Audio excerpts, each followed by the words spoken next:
할렐루야. 복된 주일에 또 교회에서 가정에서 예배하는 모든 분들을 주님의 이름으로 환영하고 축복합니다. 우리 함께 예배하는 분들과 이렇게 인사합시다. 약할 때 강함 주십니다. 약할 때 강함 주십니다. 코로나 시대를 보내며 전보다 더 큰 두려움을 느끼는 이유가 무엇일까? 미래에 대한 안정성이 모두 사라졌기 때문일 것입니다. 집도 장만하고 자녀도 키우고요. 노후 보장도 해야 되는데 모든 것이 불투명해졌기 때문입니다. 예전에는 과거의 이제 경험에 비추어서 미래를 좀 준비하는 그런 부분들이 있었는데 지금은 그 미래에 대한 예측 자체가 불가능하다라고 말할 정도로 어려워졌기 때문입니다. 이 뇌를 연구하는 이런 과학자들에 의하면 이 사람은 자신이 어떤 상황을 통제할 때 안정감을 누리게 된다고 합니다. 가장 쉬운 예로 운전을 할 때 운전자가 있고 이제 조수석에 어떤 사람이 앉았다고 생각하면 여러분 어떤 사람이 더 안정감을 느낀다고 생각합니까? 운전자일까요? 조수석일까요? 여러분의 경험을 한번 비춰본다면 다 자연스럽게 운전자구나라고 하는 것을 생각하게 돼요. 자신이 직접 자동차를 운전할 때 안정감을 느끼죠. 도로 상황에 맞춰서 속도를 내거나 방향을 바꾸거나 브레이크를 밟을 수 있는 통제권이 본인에게 있을 때 안정감을 느끼게 되어 있습니다. 그러나 우리의 인생의 문제, 현실의 문제는 무엇이 있습니까?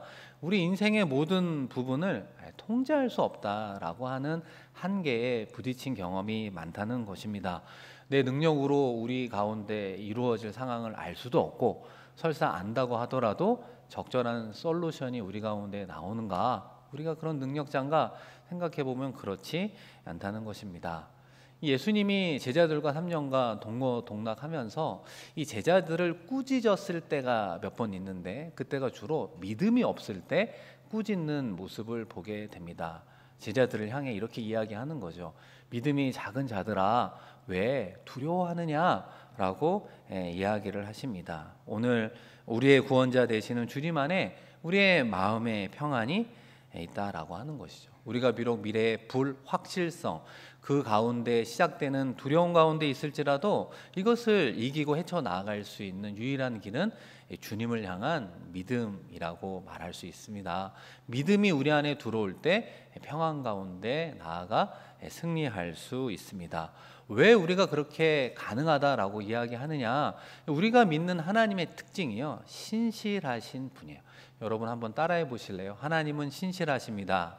하나님은 신실하신 분이에요. 하나님 우리에게 약속을 주시고 이것을 이루어 가시는 분이에요. 이 성경의 역사가 다 그 이야기를 하고 있어요. 심지어 민수기 23장 19절에 보면 하나님은 거짓말을 하지 않는다. 이 한글 개역판에는 시건치 않으신다. 이런 표현을 할 정도로 나는 너에게 주었던 약속을 먹지도 않고 거짓말로 하지 않아. 그 약속을 이루어 가시는 분이야. 그런 신실한 하나님을 자꾸 만나게 될 때 우리 가운데 무엇이 커져갈까요? 믿음이 커져가게 되어 있는 것입니다. 믿음이 하나님의 선물인가 동시에 그런 하나님의 말씀을 듣고 읽고 큐티를 통해서 말씀을 묵상하고 그것을 우리의 것으로 소화하고 삶의 자리에서 그런 하나님을 만났을 때 우리가 어떤 하나님을 만나느냐? 신실하신 하나님, 약속을 지키시는 하나님. 그래서 우리가 안정감을 누리고 그 가운데 안정감이 믿음을 통해 오는구나, 하나님을 향한 믿음을 통해 오는구나 라고 하는 것을 깨닫게 되는 겁니다. 이 히브리서 11장은 아주 유명한 장이잖아요. 믿음장, 우리가 그렇게 이야기를 합니다. 읽어보시면 수많은 믿음의 선진들의 이름이 기록되어 있어요. 제가 이 말씀을 보면서 어떤 생각이 들었냐면 하나님 입장에서는 하나님이 하신 일이 얼마나 위대한, 어떻게 보면 업적이잖아요. 사건이고 기념비적인 일들 아니겠습니까? 그러면 하나님이 하신 일들을 쓰면 더 좋을 것 같은데 하나님은 히브리서 11장에 그런 사건 중심으로 기록하지 않았다는 거예요. 하나님의 그 약속을 신실하게 지키신 그 일을 이루는데 역사했던 믿음의 사람의 이름을 기록하고 있다는 것이죠. 하나님은 하나님의 일을 누구를 통해? 믿음의 사람을 통해서 이루어 가시는구나 라고 하는 것을 새롭게 보게 된다는 것입니다. 사랑하는 성도 여러분, 히브리서 11장이 그 믿음의 장으로 끝난 것이 아니라 지금도 계속 이어지고 있다는 거죠. 하나님은 하나님의 일을 행하실 그 믿음의 사람을 찾고 있다는 거예요. 그 믿음의 사람의 이름을 지금도 찾고 계속해서 기록하기를 원하고 있다는 것입니다. 이스라엘의 역사에서 하나님이 그 약속을 믿음의 사람을 통해 이루셨다라고 우리에게 증언하고 있습니다. 그런 의미에서 우리 히브리서 11장 32절인데요. 우리 한번 화면을 보면서 같이 읽어보겠습니다. 내가 무슨 말을 더 하리요? 기드온, 바락, 삼손, 입다, 다윗 및 사무엘과 선지자들의 일을 말하려면 내게 시간이 부족하리로다. 사람들의 이름이 기록되어 있어요. 오늘 본문의 주인공 누구도 기록이 되어 있습니까? 삼손도 믿음의 사람으로 기록하고 있구나 발견할 수 있습니다. 그러면 이 믿음의 사람을 통해 역사는 하나님의 또 다른 특징이 무엇이 있을까? 이어지는 33절을 제가 봅니다. 그들은 믿음으로 나라들을 이기기도 하며 의를 행하기도 하며 약속을 받기도 하며 사자들의 입을 막기도 하며, 우리 34절은 같이 읽겠습니다.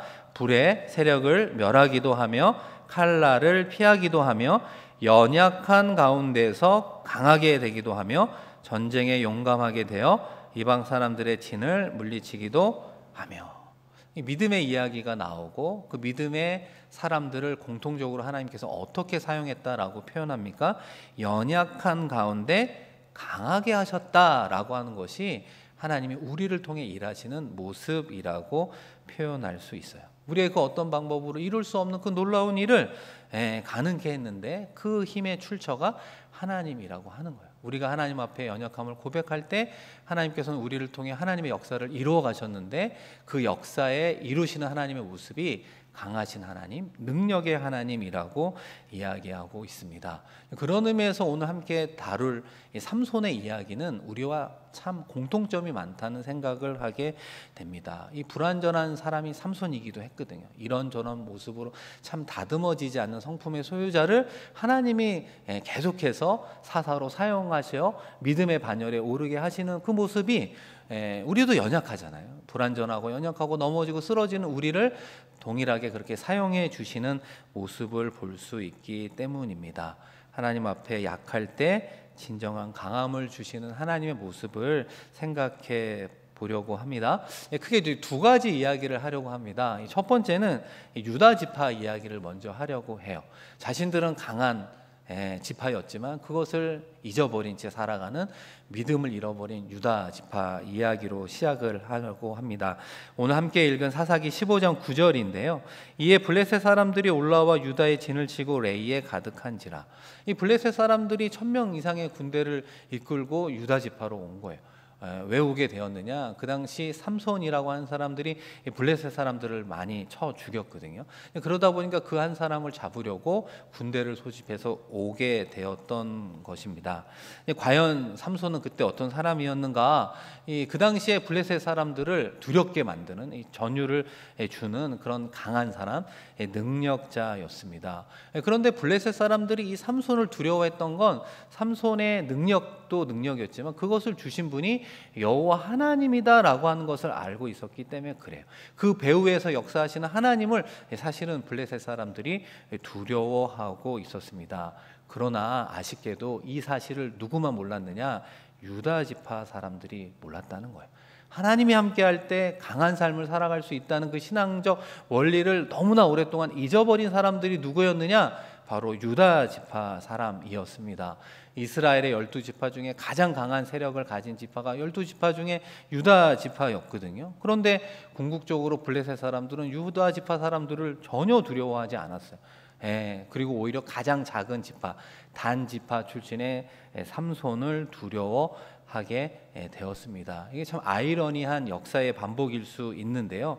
이 역사적으로 한번 살펴보시면 사사기 1장 18절에 보면 유다가 또 가사 및 그 지역과 아스글론 및 그 지역과 에그론 및 그 지역을 점령하였고, 그러니까 꽤 오래 전에는 사실은 이스라엘이 그 가나안을 정복할 때 이 블레셋을 다 점령했던 것을 알 수 있습니다. 여러분 지도를 한번 보시면 사사 시대 때 활약했던 12명의 사사들의 이름이 기록되어 있어요. 여러분 삼손이 어디에 표기되어 있습니까? 맨 아래에서 두 번째 이름이 있을 거예요. 그리고 지중해 연안 쪽으로 작은 글씨로 되어 있는 5도시가 있습니다. 뭐 가사, 아스글론, 뭐 에그론, 뭐 이런 식으로 표현이 되어 있는데 이 5도시로 이루어진 나라가 블레셋이라고 하는 나라예요. 그 가나안 정복을 할 때만 하더라도 아주 조그마한 나라여서 사실은 완전히 쫓아내지는 않았던 상황이었습니다. 그런데 시간이 흘러서 그것이 역전되어서 오히려 이스라엘 사람들을 괴롭히는 역할을 하게 되었습니다. 그리고 급기야 유다 지파는 블레셋 사람들 앞에 비굴한 모습을 보이게 되는데요. 그 모습이 11절 말씀에 나와 있습니다. 우리 11절은 다 같이 읽어보겠습니다. 유다 사람 3,000명이 에담 바위 틈에 내려가서 삼손에게 이르되 너는 블레셋 사람이 우리를 다스리는 줄을 알지 못하느냐? 네가 어찌하여 우리에게 이같이 행하였느냐 하니 삼손이 그들에게 이르되 그들이 내가 행한 대로 나도 그들에게 행하였노라 하니라. 이 말씀에 보시면 어떤 표현이 눈에 띕니까? 블레셋 사람들이 자신을 다스린다. 삼손 넌 그거 알지 못했어? 이렇게 이야기를 하는 거예요. 어처구니 없는 말들이 나오게 되는 거죠. 하나님이 12지파를 다스리는 게 아니라 이 유다 지파를 지금 블레셋이 통치하고 있어. 이렇게 서슴없이 이야기를 하고 있습니다. 그러면서 더 나아가 보면요, 이 유다 지파 사람들이 블레셋 사람들에게 이렇게 이야기해요. 이 삼손 한 명을 잡으려고 이렇게 왔느냐? 걱정하지 마라. 내가 삼손을 잡아서 너희들에게 넘겨줄게 라고 이야기를 하는 거예요. 그래서 여러분 11절 말씀에 보면 유다 사람이 몇 명이 모였다고 얘기하냐면 3,000명이 모였다라고 이야기를 하는 거예요.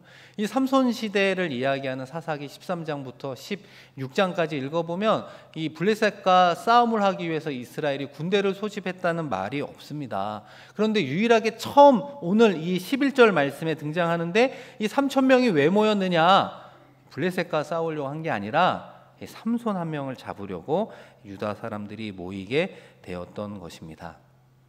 삼손과 함께 문제를 해결하기보다는 오히려 삼손을 제거함으로 문제를 덮으려고 하는 모습을 보게 된다는 거예요. 계속해서 우리가 하나님의 통치를 받는 게 아니라 블레셋 사람들의 압제를 받더라도 지금 발발할 수 있는 전쟁만 없었으면 좋겠어 라고 하는 생각에서 이런 행동들이 나오게 되었던 거예요. 그러니까 40년 동안 이 블레셋의 통치에서 벗어나지 못하는 모습을 보게 돼요. 그래서 하나님께서 사사기 13장에 보면 이제 이스라엘을 블레셋의 손에서 구원하기 위하여 내가 나시린을 보내주겠다. 그게 바로 삼손이었던 것입니다. 그런데 그 삼손을 알아보지도 못하고 오히려 본인들이 나서서 제거해 주겠다. 너희들에게 인도해 주겠다.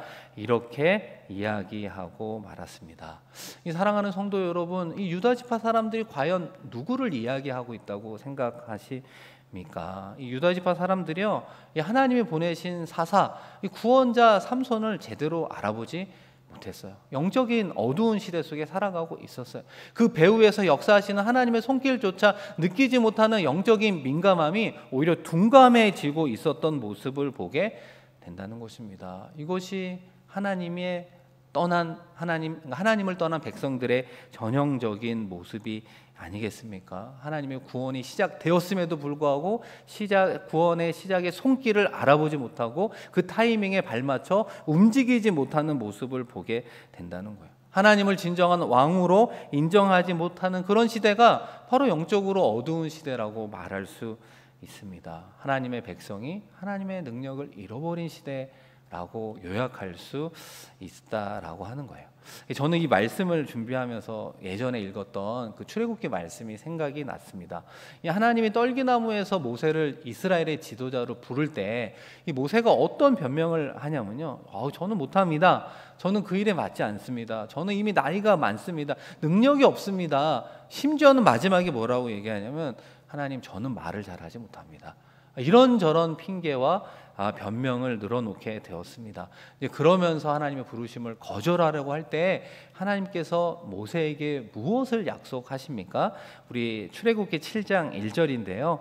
우리 한번 한 목소리로 읽어볼까요?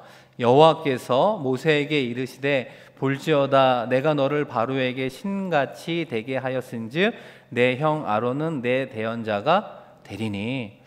여러분도 말씀을 많이 읽으시면서 이런 표현이 있었나라고 하는 생각이 들지 않습니까?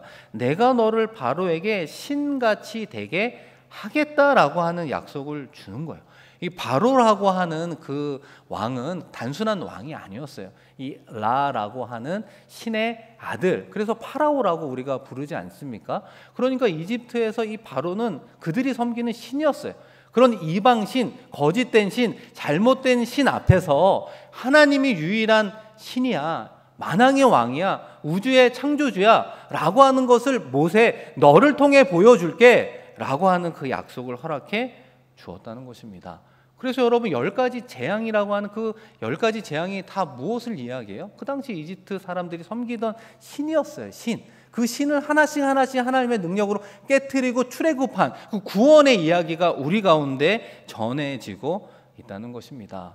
하나님께서는 모세만 이방신 앞에서 신과 같은 존재로 만들어주겠다 약속하고 끝난 것이 아니라는 거예요. 오늘날 하나님 안에 있는 우리 모든 성도도 어떻게 보면 세상 사람들 앞에, 세상의 거짓된 신 앞에 하나님은 우리를 신과 같은 존재로 만들어 주십니다. 만물의 창조주이신 하나님의 권세를 받은 우리 성도들이요, 이 세상의 어떤 권세보다 막강한 권세를 갖고 있는 것 아닙니까? 영접하는 자, 곧 그 이름을 믿는 자들에게 하나님의 자녀가 되는 권세를 주셨다라고 말씀해 주셨습니다. 그러나 실제로 우리의 모습은 어떤가? 정말 우리가 그런 신앙의 정체성을 가지고 이 땅 가운데 하나님과 함께 승리자의 삶을 살아가려고 애쓰고 있는가? 아니면 세상의 권세를 두려워하고 오히려 세상의 성공을 부러워하고 세상의 성공을 이루는 그 방식을 쫓아갈까? 그 유혹 속에 넘어지고 있는 것은 아닙니까? 하나님께서 세상의 신과 같은 존재로 세우신 우리가요, 오히려 세상 신을 섬기고 쫓아가고 있다면 그것이 하나님 앞에 얼마나 어리석은 모습이겠습니까? 하나님께서 유다 지파 사람들을 보면서 그런 마음이 들지 않았겠습니까? 그들이 하나님 앞에서 얼마나 강한 지파가 될 수 있었는데, 얼마나 위대한 일을 할 수 있었는데, 그리고 더 나아가 삼손을 통해 이스라엘의 구원을 허락해 주시는 타이밍이 오게 되었는데 그 모든 것을 모르고 그저 싸움 없고 전쟁 없고 편하게 사는 것이 좋다고 행동하는 그 모습이 혹시 오늘을 살아가는 우리 신앙인의 모습은 아닙니까? 사랑하는 성도 여러분, 올 한 해 우리의 표가 주여 회복시켜 주소서라고 하는 이 회복의 키워드로 함께 신앙생활하고 있습니다. 하나님은 우리가 속한 크고 작은 모든 공동체를 해결해 주시고 구원해 주시는 그 회복의 발걸음으로 인도해 주시리라 믿습니다. 그런데 여러분 혹시 그렇게 생각하지 않습니까?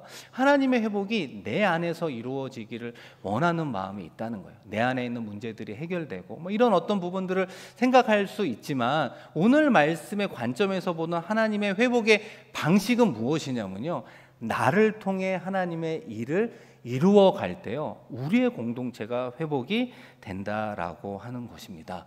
내 자신이 회복된다기보다는 나를 통해 역사하시는 하나님을 만나게 될 때, 하나님의 구원의 계획 속에 우리가 쓰임을 받을 때 오히려 자연스럽게 우리 안에 있는 문제들이 해결될 수 있는 회복을 하나님께서 우리에게 허락해 주신다는 사실입니다.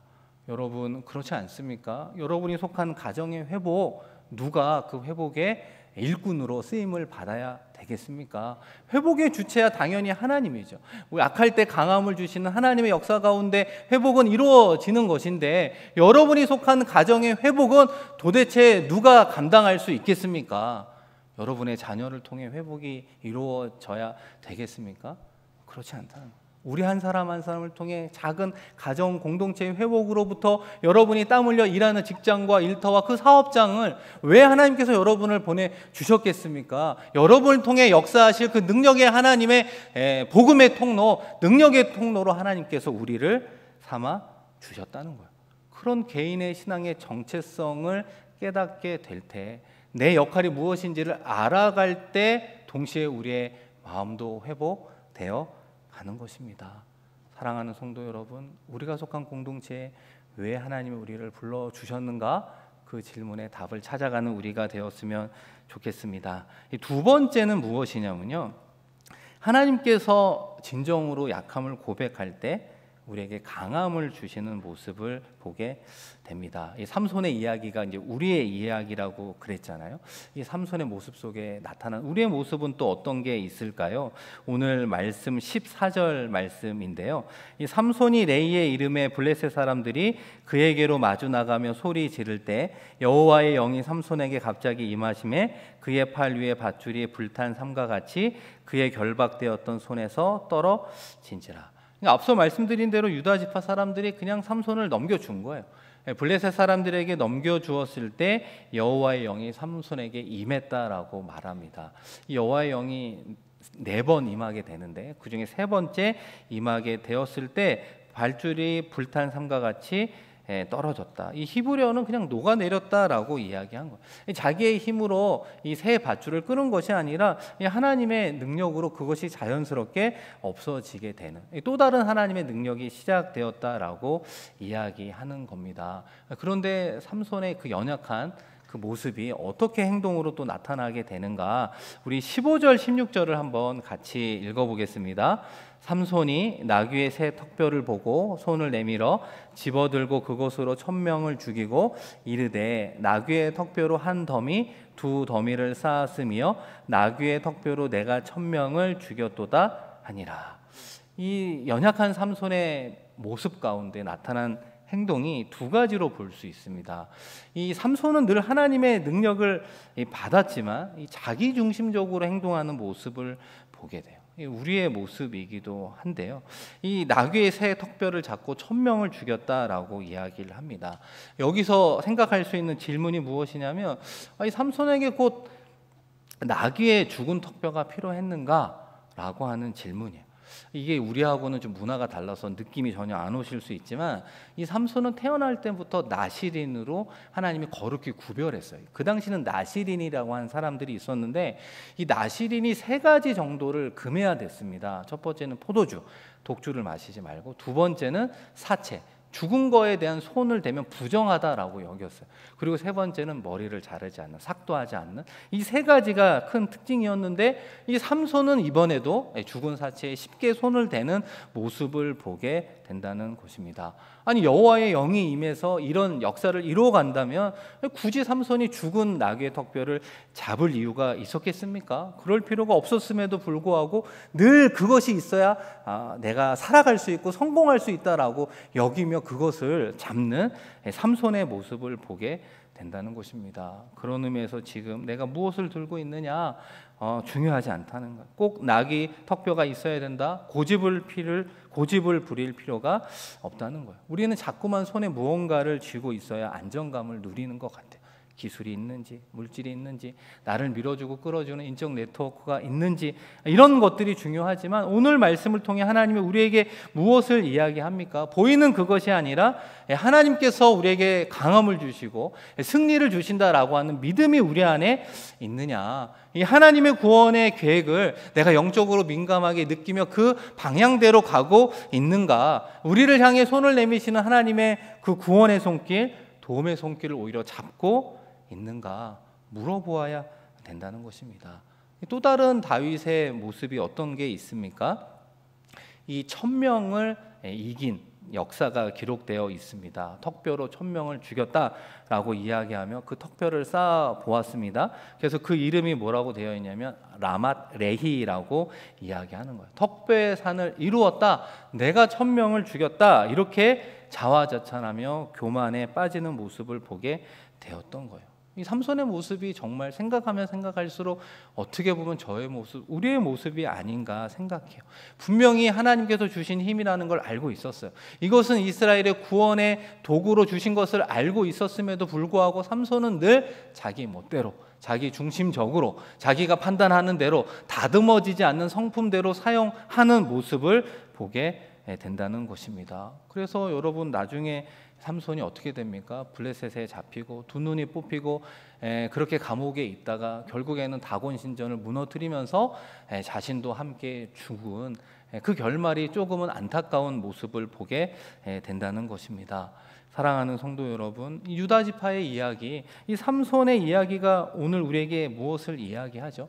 하나님이 우리를 사용하기를 원한다는 거예요. 예나 지금이나 변함없이 우리를 사용하기를 원하고 있습니다. 그런데 우리가 교만할 때 그 하나님의 능력을 가져가 버리시는 모습을 보게 된다는 거예요. 그것을 어떻게 알 수 있습니까? 오늘 18절 말씀인데요. 제가 한번 읽어보겠습니다. 삼손이 심히 목이 말라 여호와께 부르짖어 이르되 주께서 종의 손을 통하여 이 큰 구원을 베푸셨사오나 내가 이제 목말라 죽어서 할례 받지 못한 자들의 손에 떨어지겠나이다 하니, 이 삼손이 교만한 말을 마치자마자 심한 갈증을 느끼게 되었습니다. 하나님께서 교만한 그의 말을 듣고 이 초자연적 능력을 거둬갔다라고 하는 것을 알 수 있어요. 하나님의 강함은 교만한 사람에게 임하는 게 아니라 겸손한 사람에게 임하는 것임을 알 수 있습니다. 그리고 그 능력은 하나님의 구원의 계획 속에 사용되기를 원하는 하나님의 변함없는 뜻이 담겨져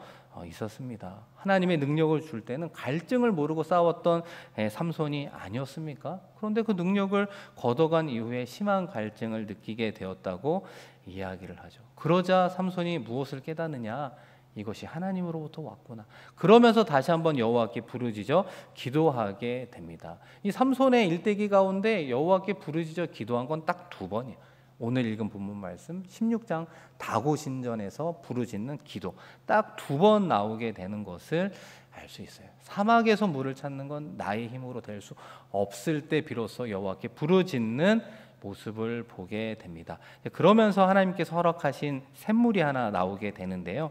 우리 마지막으로 19절을 한 목소리로 한번 같이 읽겠습니다. 하나님이 레이에서 한 우묵한 곳을 터뜨리시니 거기서 물이 솟아 나오는지라. 삼손이 그것을 마시고 정신이 회복되어 소생하니 그러므로 그 샘 이름을 에낙고레라 불렀으며 그 샘이 오늘까지 레이에 있더라. 이 부르짖는 자의 샘이라고 이야기할 수 있습니다. 에낙고레라고 하는 말의 의미가요, 부르짖었더니 하나님이 그런 샘을 허락해 주셨다라고 이야기하고 있습니다. 제가 마지막으로 드리는 결론의 말씀 하나가 이건데요. 이 오늘 이루어진 장소의 이름이 반복해서 레히라고 나오고 있음을 보게 됩니다. 레이라는 지명 가운데 있었던 일이라는 거죠. 근데 거기에 2가지 사건으로 요약이 된다는 거예요. 하나는 라맛 레히라고 하는 거예요. 삼손이 자신의 업적을 치하하기 위해서 이름 붙인 거죠. 턱배의 산이다. 그걸 보고 교만하고 자화자찬할 때 하나님의 능력이 사라진 그런 곳이기도 합니다. 그런데 하나님께서는 그 레이라고 하는 곳에서 또 어떤 하나님을 만나게 합니까? 에낙고레라고 하는 부르짖는 자의 샘이라고 하는 응답을 또한 주시게 되는 것입니다. 사랑하는 성도 여러분, 우리가 속한 삶의 자리에서 우리는 어떤 이름을 지으며 살아가고 있습니까? 혹시라도 삼손처럼 라맛 레이라고, 이 하나님의 능력이 필요한 것은 내가 이 땅에서 성공하기 위한 수단으로 여기면서 그 공을 치하하고 마치 바벨탑처럼 쌓아 올라가는 그런 라맛 레이를 쌓으며 살아가고 있습니까? 아니면 하나님께서 원하는 에낙고레, 부르짖는 자의 샘을 찾으며 나아가고 있습니까? 하나님께서 우리에게 주시는 회복이라고 하는 것은 우리의 마음속에 있는 라맛 레이과 같은 마음이 변하여 에낙고레와 같은 마음으로 변화되는 것을 이야기하는 겁니다. 하나님께서는 분명히 믿는 자들이요, 이 세상에서 말하는 성공이라면 성공, 그 성공을 이루는 사람들로 만들어 가실 것입니다. 선한 영향력을 끼쳐야 하기 때문입니다. 그러나 그 선한 영향력을 어떻게 끼치기를 원하느냐? 라맛 레이로 끼치는 게 아니라 에낙고레로 끼쳐가기를 원한다라고 하는 것입니다. 여러분, 우리가 그것을 어떻게 알 수 있습니까? 에낙고레를 통해서 나왔던 물을 통해 마신 삼손이 어떻게 변화됐다고 이야기하느냐? 정신이 회복되어 소생하게 되었다. 그러면서 그 샘을 에낙고레로 이름을 짓게 되었습니다. 그런데 여러분, 이 정신이라고 하는 히브리어 루하흐라고 하는 단어는 어떤 의미가 있냐면 영혼이라고 하는 의미를 가지고 있다는 거예요. 결국 하나님께 부르짖어 자신의 약함을 구할 때 하나님이 주시는 강함, 풍성케 하는 삶이 무엇이냐? 그의 영혼이 소생케 되었다라고 하는 것을 우리에게 이야기하고 있는 것입니다. 왜 우리가 세상에서 선한 영향력을 끼치는 믿음의 사람으로 쓰임을 받아야 되는가? 우리가 먼저 하나님을 만나 우리의 영혼이 소생케 될 뿐만 아니라 아직도 예수 그리스도를 알지 못하는 이들에게 복음을 증거하는 선한 영향력을 끼치는 자가 되어야 하는 것입니다. 은혜의 단문을 통해 그들의 영혼이 소생케 되는 삶으로 하나님은 우리를 강하게 만들어 주시고 우리를 성공케 하시고 우리를 선한 영향력을 끼치는 자로 만들어 주시는 것입니다. 그 방향 속에 하나님 앞에 우리의 연약함을 고백할 때 우리의 삶의 자리, 크고 작은 공동체를 세워가는 데 필요한 하나님의 강함, 하나님의 풍성함, 하나님의 승리를 허락해 주실 줄로 믿습니다. 그 하나님을 이번 한 주도 묵상하고 경험하며 승리하는 우리 모두가 되기를 주의 이름으로 축원드립니다. 우리 이 시간 말씀을 기억하며 함께 통성으로 기도하길 원합니다. 우리가 진정으로 하나님 앞에 약함, 우리 연약함을 고백할 때 강함 주시는 하나님의 모습을 보게 됩니다. 왜 우리가 이 땅에서 흔히 말하는 성공의 삶, 선한 영향력을 끼치는 삶을 살아가야 되겠습니까? 우리의 영혼을 소생케 하시는 그 하나님을 알지 못하는 이들에게 복음 전하는 복음의 통로자로 살아가야 되기 때문입니다. 그 하나님을 향한 믿음의 소유자가 되게 하시고 하나님께서 인도해 주시는 그 발걸음 가운데 순종함으로 나아가 진정으로 우리의 삶의 공동체를 변화시키고 회복시키시는 그 하나님을 깊이 만나는 우리 모두가 되게 하여 주옵소서. 이 말씀을 기억하며 기도할 때 우리 주여 한번 부르고 하나님께 기도하겠습니다. 주여.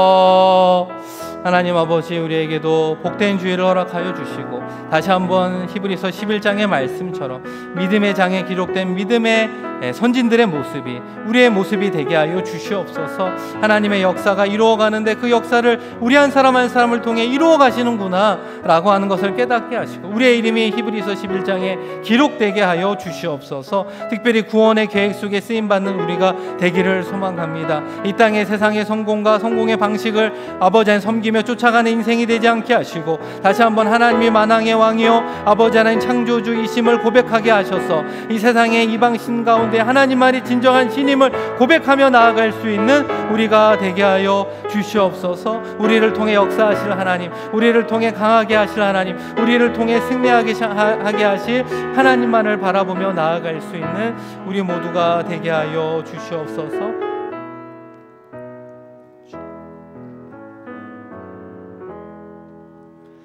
하나님 아버지, 미래의 불확실성 속에 우리에게 다가오는 두려움이 있지만 하나님을 향한 믿음으로 승리하며 나아가는 우리가 되게 하여 주옵소서. 우리에게 주신 약속을 이루시며 성취하시는 신실한 하나님을 만나면서 우리의 마음에 더 큰 믿음의 소유자로 살아가게 하여 주시옵소서. 히브리서 11장에 수많은 믿음의 사람들의 이름이 기록되어 있습니다. 우리도 하나님의 구원의 계획 속에 쓰임받아 그 반열에 우리의 믿음의 아름다운 이름도 기록되는 삶을 살아가게 하여 주시옵소서. 삼손의 모습 속에 너무나 부족하고 연약한 다듬어지지 않는 성품과 자기중심적인 모습 속에 우리의 모습을 보게 됩니다. 그럼에도 불구하고 그 사람을 통해 이스라엘의 구원자로 사용해 주신 것처럼 우리 한 사람 한 사람을 통하여 우리의 크고 작은 공동체가 하나님의 구원을 누리게 하여 주옵소서. 하나님의 회복을 누리게 하여 주셔서 우리를 통해 구원의 통로, 회복의 통로로 사용하여 주셔서 궁극적으로 우리가 속한 곳에서 주의 평안을 누리며 승리하는 복된 한 주의 삶 삼아 주시옵소서. 감사드리며 귀하신 예수 그리스도의 이름으로 축복하며 기도드립니다. 아멘.